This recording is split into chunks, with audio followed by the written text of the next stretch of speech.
Auteuil-Neuilly-Passy, c'est pas du gâteau. Auteuil-Neuilly-Passy, tel est notre ghetto. Les petits-enfants de la patrie.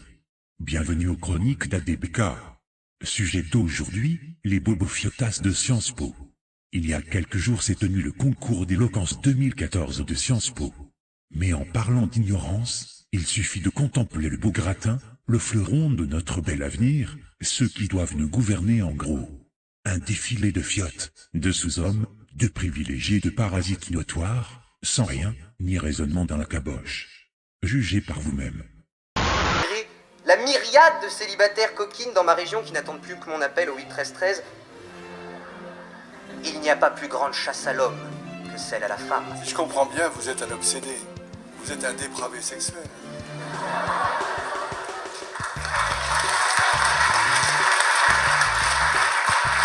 Je tiendrai. Je voudrais juste saluer ma mère qui me regarde.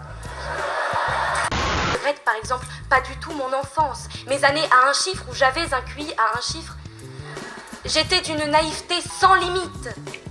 J'allais jusqu'à idolâtrer cette photo présidentielle, celle que vous connaissez tous, celle dans les jardins de l'Élysée qui surplombait avec panache les bancs de notre école primaire. Je pouvais l'admirer pendant des heures, voyant dans la force tranquille de Jacques Chirac, non pas un modèle de gestion innovant de la mairie de Paris, mais plutôt le grand-père le plus cool du monde. Par ailleurs, je ne regrette pas cette époque, car en plus d'être d'une bêtise affolante, j'étais d'une laideur confondante. Arborant avec fierté un mono-sourcil transversal, probablement le fruit de l'accouplement satanique entre Frida Kahlo et Robert Badinter.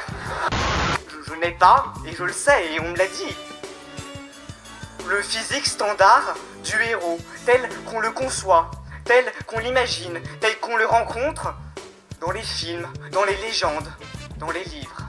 Vous pouvez faire la comparaison. Jean-Claude Van Damme est bodybuildé, moi, je suis chétif. Batman a une vision périphérique, moi je suis myope.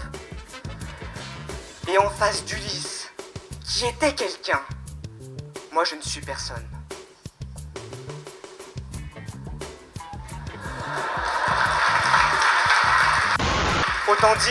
Autant dire qu'avec moi, le pauvre soldat Ryan n'aurait eu aucune chance d'être sauvé. Non, je ne suis pas un héros.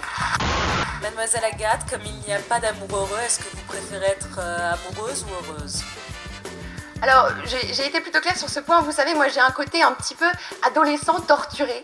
J'ai toujours beaucoup aimé les poètes romantiques et j'aime pleurer le soir dans mon lit, toute seule. Alors, je choisis bien évidemment l'amour. Le bonheur, c'est un peu mainstream de nos jours quand même. Alors madame, je vais répondre franchement. Je vais répondre très franchement à cette question parce qu'elle est importante. J'ai dit que l'ami c'était celui qui trahissait. Je suis donc l'ami de la République. D'ailleurs, à François Hollande. Certes, et sur la bonne voie, en rajeunissant son Premier ministre. Mais cependant, ce n'est pas assez. Jacques Brel l'avait expliqué. Manuel Valls, à 20 ans, est beaucoup plus troublant, mais beaucoup plus charmant que Manuel Valls à 100 ans. Joie d'apercevoir Christiane Taubira et Brigitte Bardot se baladant main dans la main. Quel bonheur de voir débattre Churchill et Bob Marley entre les volutes mêlées de cigares et de pétards. Et surtout, quelle extase d'entrevoir deux fémènes enlacées par les bras musclés de Vladimir Poutine. On dirait un casting de comique, non? Quoi qu'il en soit, nous avons la preuve irréfutable de la décadence intellectuelle. Des bobocos chiasses pourris de fric, pissant sur la classe moyenne et d'en bas, certes. Mais plutôt des pédales mielleuses et confirmées. Des petits sous-hommes de merde, coiffés comme des balais à chiottes. Pour les gros nuls, autant donner la définition à ce sujet. Qu'est-ce qu'un sous-homme? Rien qu'avec cet exemple de Anal+, si on peut dire que les merdes intellectuelles ouvrent leurs yeux et observent. Et fermez vos claques-foutres. Revenons à cette secte de mielleux dépravés. Une pseudo-élite inculte et formatée, certains incapables de déféquer, chier leur poire sans lire leurs notes. Toute cette crasse est incapable d'imaginer, pour tout problème, autre chose que des normes, des contraintes, des règlements et des taxes.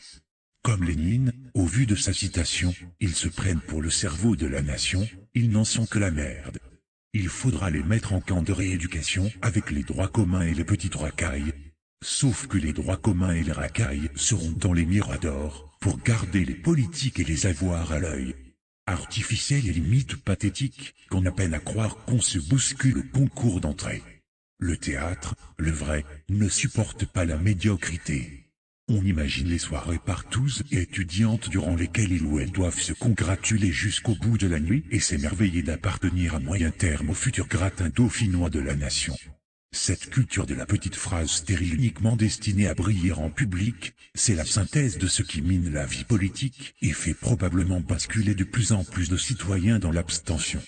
Cher Jean Gontran, cher Clotilde Fleur, cher Louis-Antoine, cher Constance Aglaé, blablabla.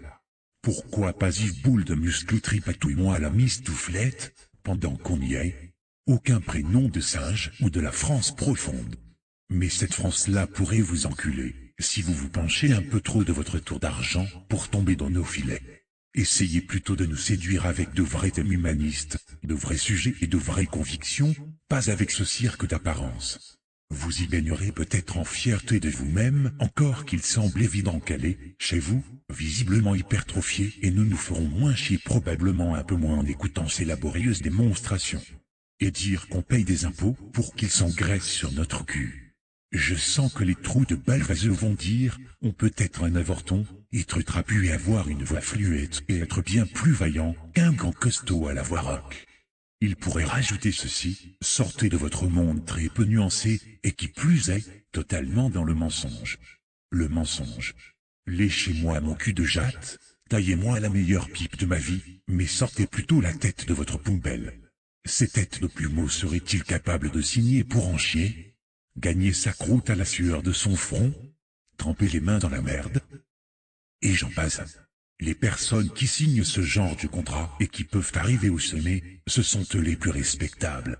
Et vous, vous êtes les premiers à leur chier dans les bottes, au lieu de faire d'un sel de cette élite, qui s'engraisse d'une manière ou d'une autre sur votre cul.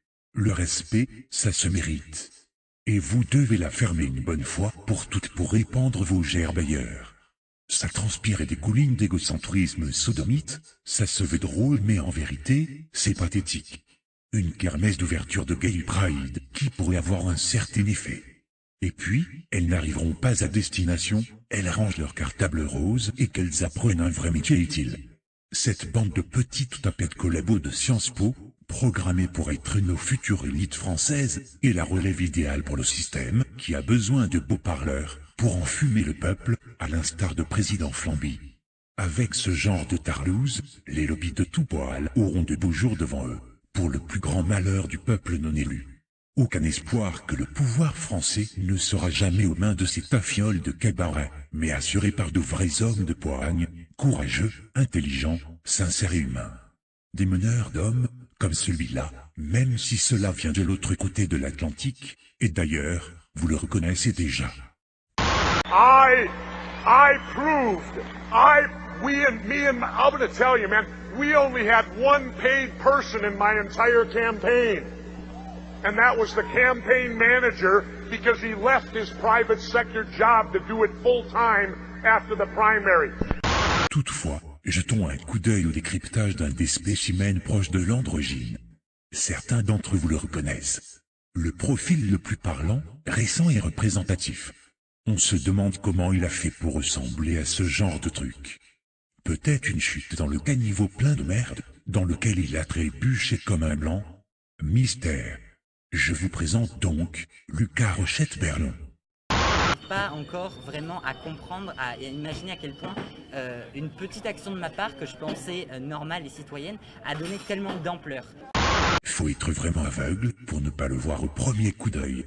Lucas est le nouvel espoir antifasciste de la France. Avec son nom de famille qui ressemble à une marque de surgelé de naissance avec une cuillère dans le cul, ou à une boutique de meubles de Zaïnu pour les aristos, et une gueule de Gwendoline ou Géraldine des 60, avec, évidemment, la peau d'adolescent, couleur de cochon de lait certes, mais la plus dégueulasse d'Europe. Fagoté avec un t-shirt style Etienne Dao des années 80, le sac à main, voix de CAP coiffure, petit iPhone blanc et par-dessus tout, les fameuses lunettes de secrétaire, qui sucent des manches comme une pute, nous sommes très clairement face à la plus grosse menace que devra affronter le fascisme international depuis sa création sur les bancs de l'Atlético Madrid en 1939. Franchement, s'il est hétéro, à vérifier cependant. Bref, s'il est hétéro, comment la moindre pouliche pourrait-elle arriver à se taper un mutant pareil? Que Dieu ou Allah ou Bouddha ou encore Jésus, Marie ou Moïse m'en préserve, faudra qu'on m'explique. Sur ce, d'autres déclarations suivront. À très bientôt. Petit con de la dernière averse, vieux con des neiges d'antan. Petit con de la dernière averse, vieux con des neiges d'antan.